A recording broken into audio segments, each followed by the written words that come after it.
de trabajar sobre uno mismo. Si se quiere un cambio radical, interior, profundo. Mas tal propósito no podría surgir de nada. Incuestionablemente ese propósito del trabajo solo podría originarse de la autoobservación, que nos da a su vez el autoconocimiento. Cuando uno descubre mediante la autoobservación la existencia de tal o cual elemento indeseable, siente en sí mismo la necesidad de un propósito. Claro está que sí. Surge en uno el propósito de erradicar ese elemento de su naturaleza. Y si persevera en el propósito, pues al fin triunfa.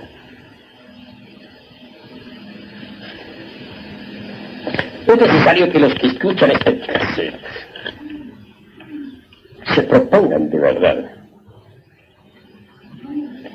trabajar de acuerdo con las indicaciones que aquí damos. Hay, naturalmente, varias clases de propósitos en la vida. Alguien puede tener el propósito de hacer una profesión, titularse para vivir una vida en buenas condiciones económicas. Otro puede tener un propósito incipiente, cuál es el de conservar su posición, su capital, etcétera, etcétera. Como nos ha dicho, es verdad, que sin un propósito en la vida, uno sería como un barco sin vela y sin motor, o sin timón. Estaría condenado al naufragio. Naturalmente que los propósitos de la horizontal de la vida son muy distintos a los propósitos de la vertical. Eso es claro. El propósito, por ejemplo, de trabajar sobre uno mismo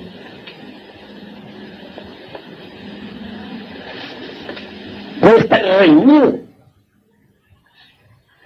con los propósitos de la vida tal como se procesa en la línea horizontal de la existencia.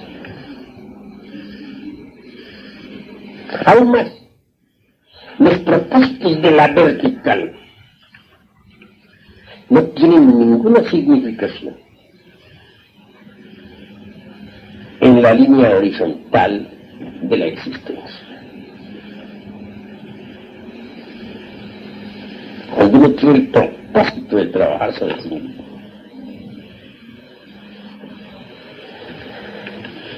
si otro conoce nuestro propósito, no le hallará sentido a la vida. Hay cosas, por ejemplo, en la vida práctica, están correctas, y sin embargo,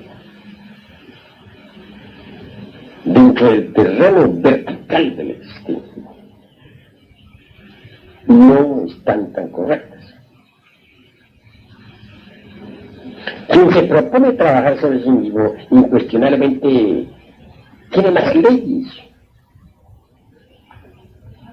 que ha sometido a otras leyes. Pero no son leyes que le permiten, al contrario, son leyes que le benefician y que a la larga le permiten su liberación.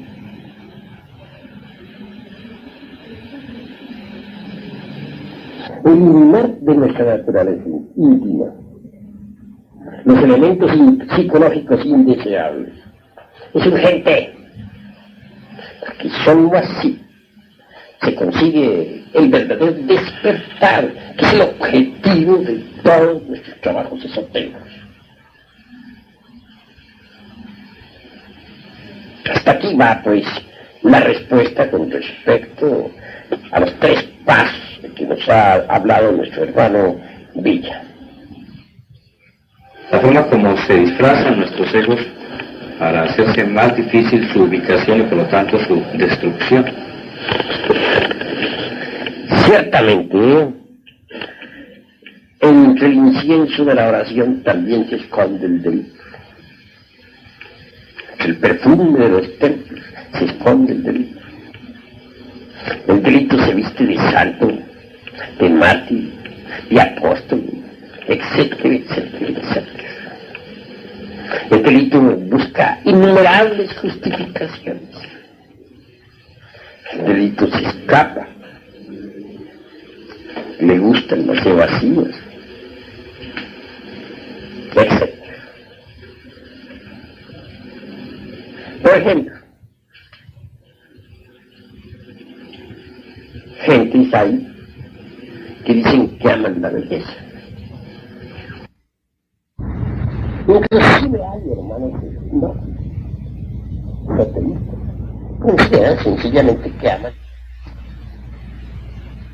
y se justifican de 50.000 maneras. Pero si ellos vieran lo que está sucediendo en los procesos inconscientes, si ellos se autoexploraran íntimamente, descubrirían la tremenda lujuria de su interior. Obviamente en instantes se enfichaban el piropo a la muchacha que pasaba. Yo he sumergido de infraconscientes infrahumanos. Copulaban con yoes inferiores sumergidos de la dama que pasaba. Esa es fornicación. Y esto que estoy diciendo sobre las damas también se puede aplicar a los caballeros. Mujeres hay, por ejemplo, que ven un joven, lo miran, les parece guapo, consideran que no han hecho nada mal, pero en su interior ha habido fornicación. Así pues que la fornicación se reviste de muchas formas. La fornicación se disfraza también con el ropaje de la belleza. La ira suele vestirse con la toga del juez. Los celos son multifacéticos. Existen celos religiosos.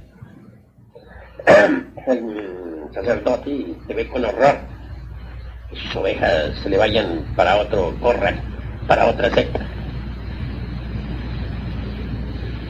El gnóstico se enoja porque otro hermano deslumicial se pasó para otro santuario. He ahí los celos religiosos.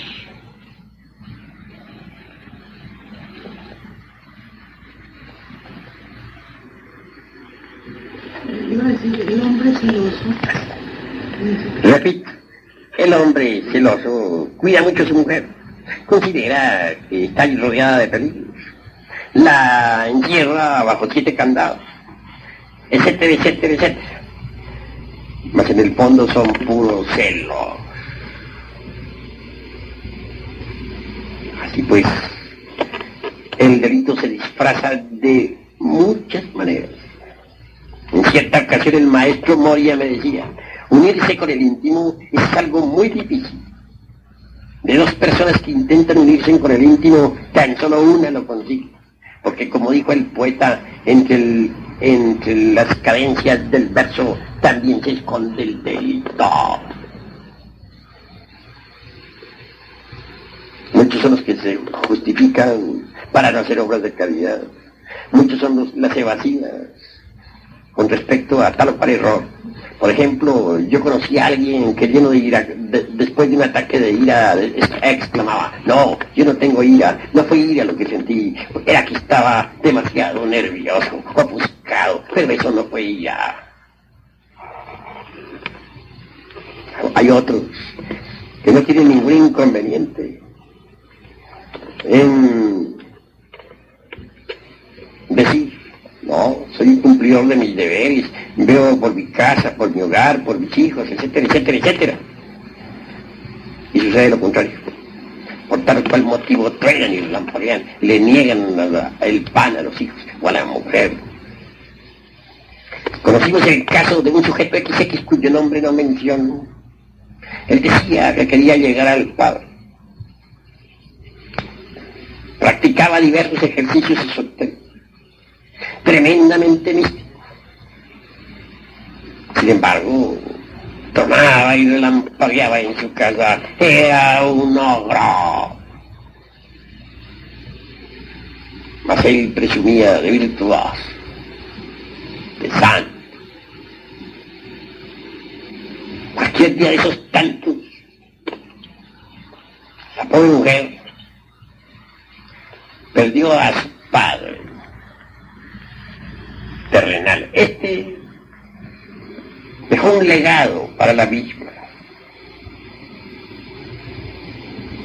Una finca muy hermosa en determinado lugar de México. Después que el ogro se hubo enterado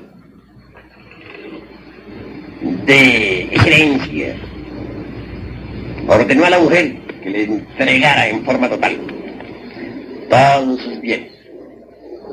La infeliz le ofreció alguna cantidad de dinero, mas él protestó iracundo diciendo, todo o nada. Y como la mujer temiese más tarde quedar abandonada por el ogro,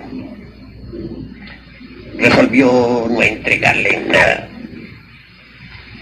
Bien lo hizo, decimos nosotros. Airado el ogro, le exigió el divorcio. La pobre no quería en modo alguno tal divorcio, pues amaba a sus hijos y de ninguna manera deseaba que estos permanecieran sin padre. Mas el ogro, furibundo, no aceptó plazo y la infeliz se vio obligada a firmar carta de divorcio. Cuando visité al ogro, le hallé sumido en mística oración. Me hablaba de que quería llegar a su padre, de que quería autorrealizarse, etcétera, etcétera, etcétera. Era vegetariano insoportable, en un 100%. Se consideraba un santo, se lavaba las manos, se creía perfecto. No está de más concluir esta narración diciendo que hube de cortar esta amistad. Vi que resultaba inútil tratar de llevarle por la senda de rectitud. Es claro que para poder hollar la senda que va a conducir a uno a la transformación íntima del ser, se necesita antes que todo ser un buen amo de casa, cumplir uno con sus deberes, para con la esposa, para con los hijos, para con los suyos. Mas si uno no es un buen amo de casa, no puede en modo alguno dedicarse de verdad a un trabajo esotérico superlativo del ser. He conocido a muchos que deseaban hollar la senda y que creía que iban muy bien. Pero su vida doméstica incuestionablemente resultaba monstruosa, desordenada. Es claro que esa clase de gente fracasa. Para el trabajo esotérico sobre uno mismo se ser, como ya dije, primero que todo, un buen dueño de casa. Segundo, ser uno una persona decente, culta, no un lunático, no un chifletas. Se necesita que haya en uno, que exista en uno un verdadero equilibrio social y económico. Solo así verdaderamente se está preparado para el trabajo sobre uno mismo. Pero el delito suele disfrazarse con muchos ropajes. Hay malos hijos en el mundo que están trabajando sobre sí mismos, queriendo llegar a la autorrealización del ser. Hay malas esposas que están trabajando sobre sí mismas y que quieren la liberación. Hay malos maridos que se creen perfectos, pero que son monstruosos y sin embargo están trabajando sobre sí mismos, se proponen llegar a la liberación y anhelan. Toda esa clase de gente es así, fracasan. De nada sirve que nos disfracemos. El fracaso es fracaso. Así pues que vale la pena reflexionar un poco en todas estas cuestiones. Si alguien es un buen dueño de casa, un buen hijo, un buen hermano, un buen padre, una buena madre, un buen ciudadano, si es una persona decente, si es una persona que no es lunática, que no es chifleta, está preparada pues para el trabajo interior sobre sí misma. Hasta aquí pues mi respuesta. Algo sobre los estados de conciencia y el comportamiento psicológico que debe tener la persona frente a cada uno de los eventos.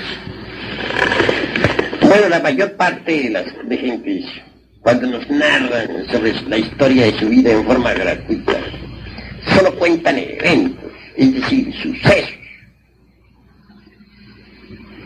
Y creen que su narración es plena, completa, lo cual es falso. Han olvidado tales personas los estados de conciencia correspondientes a los diversos sucesos de su propia existencia. No hay duda de que todo evento va acompañado de un estado de conciencia. Hay tantos estados de conciencia cuantos eventos hay. Eso es obvio.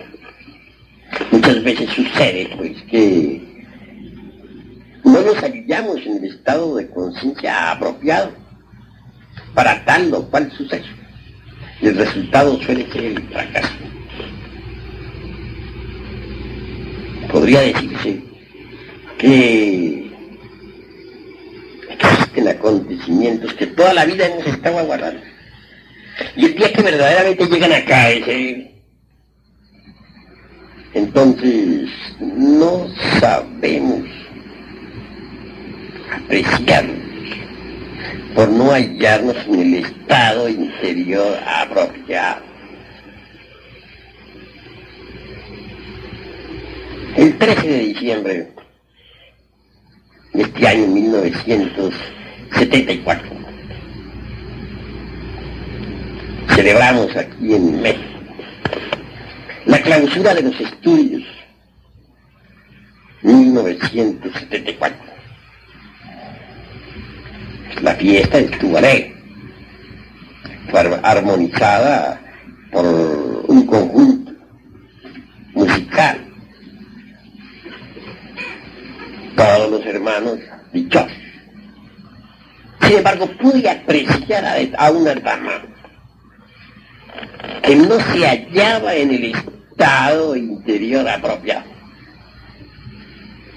Esta dama empezó quejándose de la música, que los sonidos estridentes, que se iba a volver loca con esos ruidos, que me pediría permiso para retirarse, etcétera, etcétera, etcétera. Luego alegó algunas razones de tipo espiritual. En forma enfática subrayó. Pensaba que este festival iba a ser con una meditación muy profunda, pues me han dicho que usted dicta, da clases de meditación en tercera cámara. Mi respuesta, claro, fue la siguiente. Hemos estado meditando durante todo el año, estimable hermano. Y hoy solamente hemos sacado una mínima cantidad de tiempo para clausurar los estudios del presente año en nuestra institución. Indubitablemente, los hermanos todos hemos celebrado por tal motivo una fiesta. Creo que con este festival damos por terminados los estudios del presente año escolar. La dama parece no haber entendido. Cuando prosiguió con sus estados de nerviosismo con la música que resonaba alegre en la estancia, me limité a decirle dos palabras: paciencia y serenidad. Algo entendió la dama, mas al fin no pudimos evitar que se retirara. Como ven pues ustedes, estimables hermanos que escuchen esta cinta, dicha dama no se hallaba en el estado interior apropiado. Entonces no supo realmente apreciar aquel evento maravilloso. Si analizamos un poco más a fondo esta cuestión de los estados interiores, vemos que son básicos, indispensables, cuando uno no quiere ser víctima de las circunstancias. Todas las gentes son víctimas de las calamidades de las circunstancias. Nadie sabe originar circunstancias nuevas. Pero si uno aprende a manejar sus estados interiores, no se convierte en víctima de las circunstancias. Si uno aprende a manejar sus estados íntimos, interiores, puede originar nuevas circunstancias. Veamos esto. Supongamos que un insultador exceso nos quiere con la palabra. Si nosotros reaccionamos violentamente, iremos a parar a la cárcel o al cementerio, o por lo menos a una clínica. Simples ejemplos concretos para hacer más inteligible esta gracia. Hace unos 20 años, cierto vecino se propuso insultarme. No le había yo jamás ocasionado tanto, pero afirmaba en forma enfática que los hijos míos, que a la sazón eran niños, arrojaban piedras de su casa. Si eso es así, no lo pude decir jamás. Si no es así, allá él y sus corajes. Lo cierto es que aquel hombre tronaba y relampagueaba, me desafiaba a la pelea. Y mientras él vociferaba en la puerta de mi casa, yo hacía resonar en el interior de la misma alguna pieza deliciosa. Tal vez a Beethoven, tal vez a Mozart, o también alguna de esas músicas populares del mundo árabe. Cualquiera de esos tantos días, en la calle uno debe encontrarme. Y hasta quiso agredirme, pero yo permanecí impasible, cero, y continué mi camino. Después de todo, recibí órdenes superiores para salir de aquel lugar y establecerme en la ciudad capital de México. Incuestionablemente, si hubiese procedido violentamente, si no hubiese tenido yo el estado interior de conciencia apropiado, tal vez habría reaccionado violentamente. Y el resultado habría sido, claro está, un fracaso rotundo, no solamente para mí, sino para esta gran causa por la cual todos nosotros estamos luchando.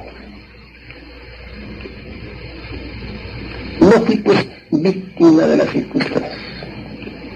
Hoy en día el movimiento gnóstico mexicano marcha hacia la triunfa, hacia la gloria. El movimiento internacional es poderoso. Gracias a que yo no soy víctima de las circunstancias. Muchas veces el estado interior inapropiado puede hacer de una pulga un caballo. Un individuo que puede ir a parar a la casa por una reacción violenta. Si alguien nos ofende, por ejemplo, y reaccionamos con fuerza, podemos matar y iremos como homicidas a casa, desgraciando la totalidad de nuestra existencia. Pero cuando uno es dueño de sí mismo, cuando uno aprende a usar, dijéramos, el boleto apropiado para cada suceso, indubitablemente no es víctima de las circunstancias. Aún más, quien aprende a manejar voluntariamente sus estados interiores puede volcar las circunstancias, hacer de circunstancias desastrosas algo muy bueno. Pero aprender mejor, dijéramos, a sacar el mejor partido de las adversidades. No debemos olvidar que las peores adversidades nos ofrecen siempre las mejores oportunidades. Es decir, necesita tener uno el estado interior apropiado si es que quiere realizar semejantes maravillas. Eso es hábil.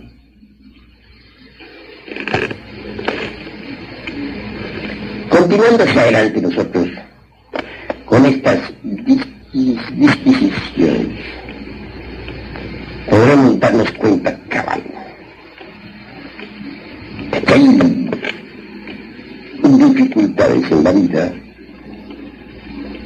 que son desastrosas, pero que mediante un estado interior apropiado podemos modificar completamente a nuestro favor. En cierta ocasión, alguien quería asesinar a una persona que había en casa. Vino a buscarle con el ánimo de darle de balazo. Yo sentí interiormente el peligro que tal persona corría. Y cuando preguntara el posible asesino por esta persona, me limité a hacerle entrar. Me ofrecí Siria. Y luego, ambos, el buscado y el buscador, se le daron pláticas. Obviamente yo fui el intermediario. Las palabras que dije, lo que aquel dijo, etcétera, fueron motivos más que suficientes como para que aquel que venía con el ánimo de asesinar no asesinara y hasta se convirtiera en un gran amigo. Ahí cómo se modifican circunstancias cuando uno aprende a usar el boleto apropiado. Hemos visto fieras, pues, transformadas, cuando uno tiene el estado interior apropiado. Uno puede, mediante el estado de conciencia correcto, domar verdaderas fieras. El que es víctima de las circunstancias, incuestionablemente no sabe manejar sus estados interiores. Y eso es lamentable. Así pues que conviene poner mucha atención a los estados de conciencia. Es básico, es fundamental. Desgraciadamente, la gente le da más importancia al evento que al estado interior. Yo digo que la forma como reaccionemos ante el evento es más importante que el evento mismo. Si uno aprende a reaccionar sabiamente a tal o cual evento, se hace amo de todas las circunstancias. Y como dije, no solamente puede modificar circunstancias, sino que a su vez puede originar circunstancias nuevas. Y eso es muy importante. Desgraciadamente las gentes todas son víctimas de las circunstancias. Y esto, repito, se debe a que no saben manejar sus estados interiores. Reaccionan ante cada evento con estados interiores impropios, inapropiados. Maestro, esto tiene que ver con lo que decía Manuel Kant, que lo exterior es lo interior.